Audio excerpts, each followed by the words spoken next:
Hello everyone. तो आज हम डायमेंशनल फॉर्मूला फाइंड आउट करेंगे रेजिस्टिविटी का। ठीक है। तो देखो रेजिस्टिविटी ये आपने 10th में पढ़ रखा होगा फॉर्मूला। हमें पता है आर किसके बराबर होता है। आर मतलब रेजिस्टेंस। आपने ये फॉर्मूला पढ़ा है, resistance on which factors factors on which resistance of a conductor depend. तो रेजिस्टेंस किस किस चीज़ पे डिपेंड करता है? लेंथ पे और एरिया ऑफ क्रॉस सेक्शन पे। हम जब वहां पे प्रोपोर्शनलिटी का साइन रिमूव करते हैं तो हम क्या ऐड करते हैं वहां पे? रेजिस्टिविटी का सिंबल। तो R equal to rho L by A. This is a formula for. यहाँ से हम रेजिस्टिविटी का लिए डायमेंशनल फॉर्मूला निकालेंगे, पर पहले हम रेजिस्टिविटी यहाँ से कैलकुलेट करेंगे। रेजिस्टिविटी किसके इक्वल आएगी? तो यहाँ से रेजिस्टिविटी हमारे पास इक्वल आएगी आर ए बाई एल के। हमारे पास यहाँ से रेजिस्टिविटी किसके इक्वल आएगी? आर ए बाई एल के। यहाँ पे आर क्या है? रेजिस्टेंस, ए है area and length is L is the length. तो अब मेरे पास जो है वो रेजिस्टेंस का कोई डायमेंशनल फॉर्मूला नहीं है मेरे पास अभी तक। ठीक है। तो मुझे सबसे पहले क्या करना है? रेजिस्टेंस का डायमेंशनल फॉर्मूला निकालना है।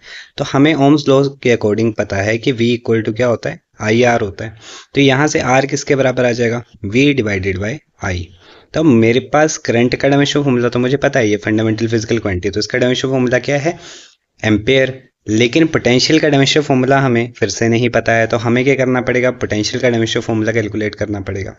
तो पोटेंशियल किसके बराबर होता है? ये आपने पढ़ रखा है, work done per unit charge. तो अब हमें पता है कि जो वर्क डन है इसका डायमेंशनल फॉर्मूला क्या आएगा? वर्क डन का डायमेंशनल फॉर्मूला आ जाएगा ml2t-2। और चार्ज का डायमेंशनल फॉर्मूला होता है at।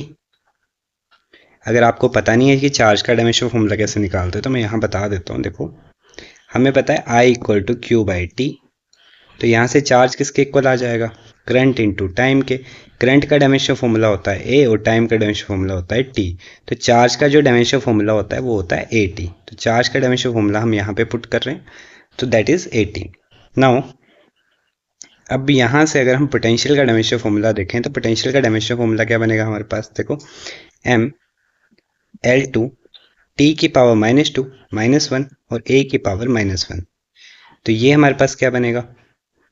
This will become M L two T -3 A -1। ये हमारे पास डायमेंशनल फॉर्मूला किसका आ गया? पोटेंशियल का। ये हमने क्यों कैलकुलेट किया था? क्योंकि ये हमें चाहिए था रेजिस्टेंस का डायमेंशनल फॉर्मूला कैलकुलेट करने के लिए। अब हमारे पास आएगा रेजिस्टेंस का डायमेंशनल फॉर्मूला। तो रेजिस्टेंस का डायमेंशनल फॉर्मूला क्या बनेगा? हम ऊपर पुट करेंगे पोटेंशियल का और डिवाइड में पुट करेंगे करंट का। तो पोटेंशियल का डायमेंशनल फॉर्मूला मेरे पास आ रहा है ml2t-3 a-1। अब डिवाइड में क्या आ जाएगा? करंट का। करंट का डायमेंशनल फॉर्मूला क्या होता है? एम्पेयर होता है। एम्पेयर ऊपर जाके ए की पावर क्या हो जाएगी? -2। तो मेरे पास यहाँ से रेजिस्टेंस का डायमेंशनल फॉर्मूला क्या आएगा? ml2t-3 a-2। This is the dimensional formula for resistance. अब यही रेजिस्टेंस का डायमेंशनल फॉर्मूला हमने यहाँ पे पुट करना है। तो हमारे पास रेजिस्टिविटी का डायमेंशनल फॉर्मूला क्या बनेगा? तो रेजिस्टिविटी का डायमेंशनल फॉर्मूला बनेगा हमारे पास एम, पहले हम आर का डायमेंशनल फॉर्मूला पुट करेंगे, ml2t-3 a-2। और ए क्या है मेरे पास? एरिया। तो एरिया का डायमेंशनल फॉर्मूला क्या आ जाएगा?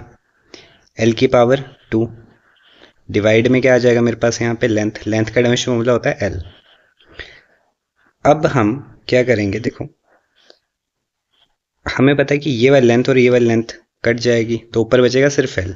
तो मेरे पास जो रेजिस्टिविटी है इसके लिए डायमेंशनल फॉर्मूला बनेगा ml3t-3 a-2। तो मेरे पास रेजिस्टिविटी का जो डायमेंशनल फॉर्मूला बन रहा है वो क्या बन रहा है? ml3t-3 a-2।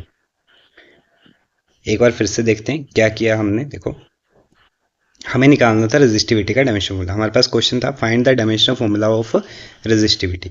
अब रेजिस्टिविटी का डायमेंशनल फॉर्मूला कैसे कैलकुलेट करेंगे? हमें पता है रेजिस्टेंस किसके बराबर होता है? R equal to rho L by A के बराबर होता है। यहाँ से रो किसके बराबर आ जाएगा? आर ए बाई एल के बराबर आ जाएगा। अब मुझे एरिया का डायमेंशनल फॉर्मूला पता है, लेंथ का पता है, लेकिन रेजिस्टेंस का पता नहीं है। तो हम सबसे पहले क्या करेंगे? रेजिस्टेंस का डायमेंशनल फॉर्मूला निकालेंगे। तो वो कहाँ से निकालेंगे? हमें पता है वी किसके बराबर है? आई आर के। Potential equal to I R. ये कहाँ पढ़ा था हमने? ओम्स लॉ में। आपने जब 10th में ओम्स लॉ पढ़ा होगा तो वहाँ पे आपने पढ़ा होगा कि V equal to I R. तो यहाँ से R किसके बराबर आ जाएगा, V डिवाइडेड बाई I के।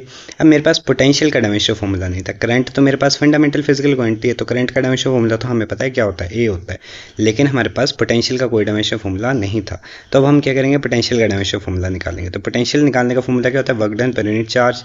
चार्ज का डायमेंशन फॉर्मूला कैसे निकालेंगे, करंट से, current equal to charge per unit time, तो charge equal to current into time, charge equal to, अब चार्ज का डायमेंशन फॉर्मूला क्या बन जाए, करंट का डायमेंशन फॉर्मूला होता है एम्पेयर और टाइम का होता है टी। तो यहाँ से चार्ज का डायमेंशन फॉर्मूला बन गया ए टी, चार्ज का डायमेंशन फॉर्मूला हमने यहाँ पे पुट किया, तो मेरे पास पोटेंशियल का डायमेंशन फॉर्मूला बनेगा।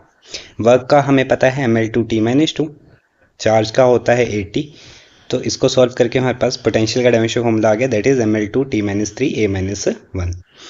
अब ये हमने क्यों कैलकुलेट किया था पोटेंशियल का, ताकि हम इस डायमेंशन फॉर्मूले को कहाँ पुट कर सके, पोटेंशियल वाले को रेजिस्टेंस के डायमेंशन फॉर्मूले में पुट कर सके। तो यहाँ पे मेरे पास क्या बना, M L two T minus three A minus one and divide में आ गया ए। ये डिवाइड वाला जब ऊपर जाएगा तो यहाँ पे इसकी पावर है वन, ऊपर जाके क्या हो जाएगी माइनस वन, ए की पावर यहाँ माइनस वन, एक माइनस वन इसका, तो ये बन जाएगा ए की power minus two. This is the dimension formula of resistance. ये हमने क्यों कैलकुलेट किया था, क्योंकि हमें यहाँ पे चाहिए था रेजिस्टिविटी के लिए। बस इसका डायमेंशन फॉर्मूला यहाँ पे पुट करो, आपके पास क्या आ जाएगा, आंसर आ जाएगा। ठीक है, that's it, that is the dimension formula of resistivity. Clear है। नाउ यहीं पे एक एडिशनल क्वेश्चन हम करें कि अगर मान लो मुझे कंडक्टिविटी का डायमेंशन फॉर्मूला निकालना हो, मुझे कैलकुलेट करना हो डायमेंशन फॉर्मूला फॉर कंडक्टिविटी, तो देखो वो कैसे कैलकुलेट करेंगे, दैट इज सिंपल। कंडक्टिविटी जो होती है वो रेसिप्रोकल होती है किसकी, रेजिस्टिविटी की। सो वन बाय रो आ जाएगा। अब देखो रो का डायमेंशन फॉर्मूला क्या है मेरे पास, one upon M L three T minus three A minus two. अब मुझे कंडक्टिविटी का डायमेंशन फॉर्मूला निकालना है, तो मैं कुछ नहीं करूँगा, इस पूरी टर्म को हम ये पूरा ही डायमेंशन फॉर्मूला कहाँ ले जाएंगे, ऊपर ले जाएंगे। तो जब ये पूरा डायमेंशन फॉर्मूला ऊपर जाएगा तो जो जो पावर नेगेटिव में है वो सारी पावर हो जाएंगी पॉजिटिव में, और जो पावर पॉजिटिव में है वो सारी पावर किस में हो जाएंगी, नेगेटिव में हो जाएंगी। तो ये फॉर्मूला मेरे पास बनेगा m की पावर माइनस वन, l की पावर माइनस थ्री, t की पावर देखो यहाँ पे क्या थी माइनस थ्री, ये ऊपर जाके किसकी हो जाएगी प्लस की थ्री, t की पावर थ्री और a की पावर टू। तो यहाँ पे मेरे पास ये किसका डायमेंशन फॉर्मूला आ गया, कंडक्टिविटी का। ये आ गया हमारे पास कंडक्टिविटी का dimension formula. So that's it for today.